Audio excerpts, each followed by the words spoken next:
They're the people who come out the top. And I used to be one. So there, you know. And I like university professors, but, you know, we shouldn't hold them up as the high watermark of all human achievement. They're just a form of life. You know, another form of life. But they're rather curious, and I say this out of affection for them. There's something curious about professors. In my experience, not all of them, but typically, they live in their heads. They live up there, and slightly to one side. They're disembodied, you know, in a kind of literal way. You know, they look upon their body as a form of transport for their heads. You know, it's... Don't they? It's a way of getting their head to meetings.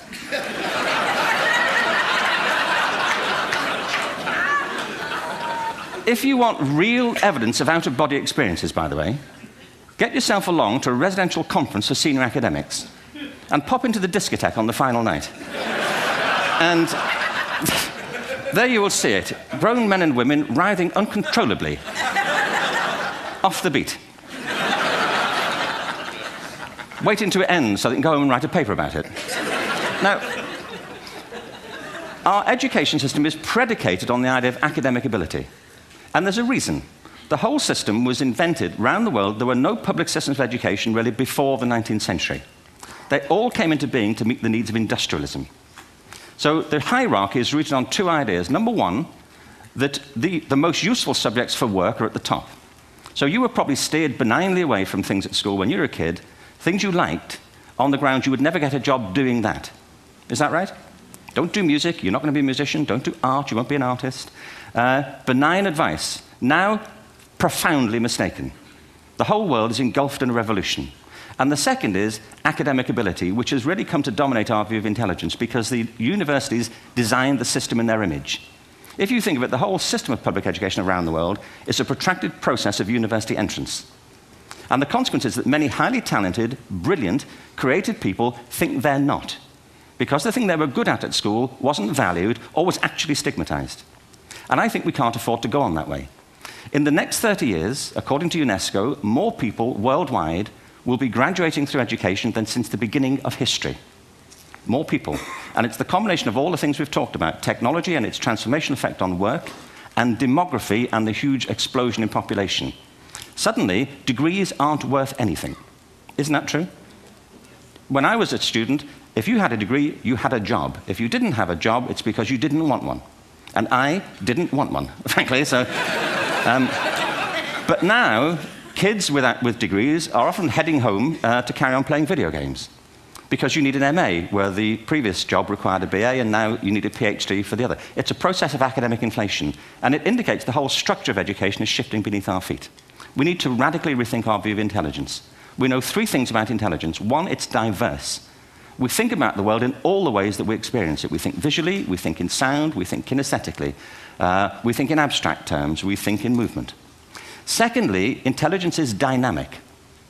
If you look at the interactions of a human brain, as we heard yesterday from a number of presentations, intelligence is wonderfully interactive. The brain isn't divided into compartments. In fact, creativity, which I define as the process of having original ideas that have value, more often than not, comes about through the interaction of different disciplinary ways of seeing things. The brain is intentionally... By the way, there's a shaft of nerves that joins the two halves of the brain called the corpus callosum. It's thicker in women. Following on from Helen yesterday, I think this is probably why women are better at multitasking. Because you are. Aren't you? There's a raft of research, but I know it from my personal life. If my wife is cooking a meal at home, which is not often, thankfully, but, you know, if she's doing... No, she's good at some things. But if she's cooking, you know, she's dealing with people on the phone, she's talking to the kids, she's painting the ceiling, you know, she's doing open heart surgery over here. If I'm cooking, the door is shut, the kids are out, the phone's on the hook. If she comes in, I get annoyed. I say, Terry, please, I'm trying to fry an egg in here. You know,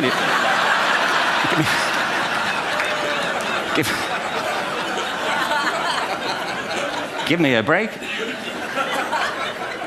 Actually, there was do you know that old philosophical thing? If a tree falls in a forest and nobody hears it, did it happen? Remember that old chestnut? I saw a great T-shirt, really, recently, which said, if a man speaks his mind in a forest and no woman hears him, is he still wrong?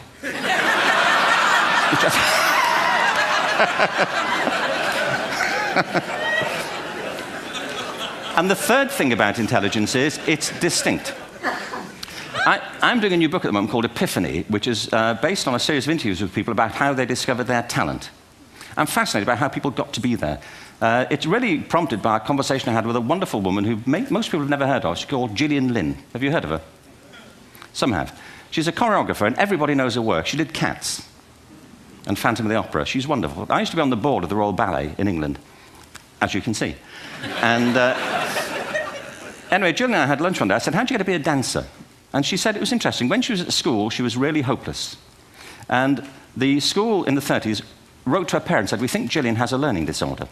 She couldn't concentrate. She was fidgeting. I think now they'd say she had ADHD. Wouldn't you?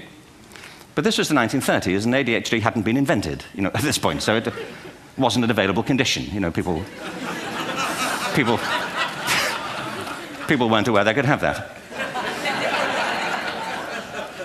Anyway, she went to see this specialist. So this oak-panelled room, and she was there with her mother, and she was led and sat on this chair at the end, and she sat on her hands for 20 minutes while this man talked to her mother about all the problems Gillian was having at school. And at the end of it, because she was disturbing people, her homework was always late and so on, little kid of 8, in the end, the doctor went and sat next to Gillian and said, Gillian, I've listened to all these things that your mother's told me. I need to speak to her privately. So he said, wait here, we'll be back. We won't be very long. And they went and left her. But as they went out the room, he turned on the radio that was sitting on his desk. And when they got out the room, he said to her mother, just stand and watch her. And the minute they left the room, she said she was on her feet, moving to the music. And they watched for a few minutes, and he turned to her mother, and he said, Mrs. Lynn, Gillian isn't sick, she's a dancer. Take her to a dance school. I said, what happened? He said, she did. I can't tell you how wonderful it was. We walked in this room, and it was full of people like me. People who couldn't sit still.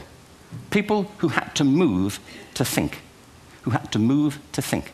They did ballet, they did tap, they did jazz, they did modern, they did contemporary. She was eventually auditioned for the Royal Ballet School. She became a soloist. She had a wonderful career at the Royal Ballet. She eventually graduated from the Royal Ballet School, found her own company, the Gillian Dance Company, met Andrew Lloyd Webber. She's been responsible for some of the most successful musical theatre productions in history. She's given pleasure to millions, and she's a multi-millionaire. Somebody else might have put her on medication and told her to calm down. Now, I think...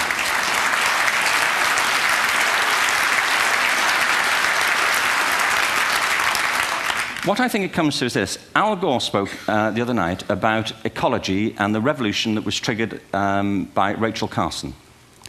I believe our only hope for the future is to adopt a new conception of human ecology, one in which we start to reconstitute our conception of the richness of human capacity. Our education system has mined our minds in the way that we strip mined the earth for a particular commodity, and for the future, it won't serve us. We have to rethink the fundamental principles on which we're educating our children. There was a wonderful quote by Jonas Salk, who said, if all the insects were to disappear from the earth, within 50 years, all life on earth would end. If all human beings disappeared from the earth, within 50 years, all forms of life would flourish. And he's right.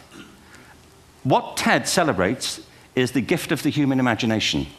We have to be careful now that we use this gift wisely and that we avert some of the scenarios that we've talked about. And the only way we'll do it is by seeing our creative capacities for the richness they are and seeing our children for the hope that they are. And our task is to educate their whole being so they can face this future. By the way, we may not see this future, but they will. And our job is to help them make something of it. Thank you very much. Bravo. Yeah.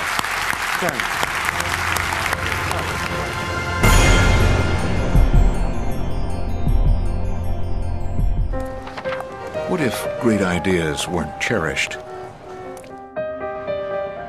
What if they carried no importance? Or held no value?